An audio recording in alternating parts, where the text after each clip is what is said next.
Hello, my name is Mallory LeCure. My presentation will show the racial disparities in school reopenings this past year. This data comes from the federal government's first assessment of school openings, which draws from a national sample of 7,000 rural, suburban, and urban schools to assess how 4th and 8th grade students are receiving education.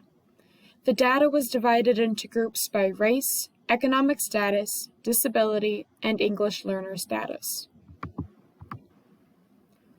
As of January, more than half of all Black, Hispanic, and Asian 4th graders were in fully remote learning. On the other hand, only a quarter of white students were learning fully remotely, and almost half of white students were learning in person full-time. My first question for you is, if you have friends or family in elementary or high school, how are they being taught? Fully in person, fully remotely, or a hybrid of the two? According to Peggy Carr, Associate Commissioner of Assessments at the National Center of Education Statistics, most schools offering only remote learning only provided 2 hours or less of instructional time. I am not sure if the 2 hours is per week or per day.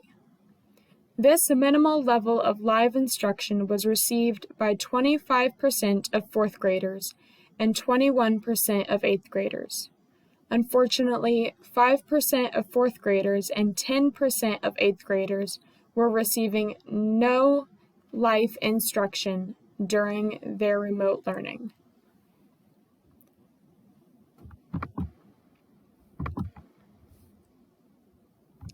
The overall study concluded that 38% of 4th graders and 28% of 8th graders were enrolled in full-time in-person learning. 43% of 4th graders and 48% of 8th graders were enrolled in full-time remote learning. Only 19% of 4th graders and 24% of 8th graders were enrolled in hybrid learning. Hybrid learning means that students will receive in-person instruction for a few days a week and receive virtual instruction on the other days. Even though all students are suffering, our most disadvantaged students are on track to leave with the greatest learning loss. Nearly half of schools reported that they were prioritizing students with disabilities for full-time in-person instruction. However, fewer than half of students with disabilities were receiving full-time in-person instruction. The study also found that economically disadvantaged students and English learners were not receiving in-person instruction at higher rates than other groups. My second question for you is, how do you think teachers and administrators should have handled the education of students with disabilities and/or special needs over the past year? Full-time in-person enrollment rates also varied by school location. At grade 4, 53% of students in suburban schools and 52% in rural schools were enrolled fully in person, while only 25% of students in urban schools were full-time in person. At grade 8, 51% of students in suburban schools and 43% in rural schools were enrolled full-time in person, while only 15% of students in urban schools were enrolled fully in person.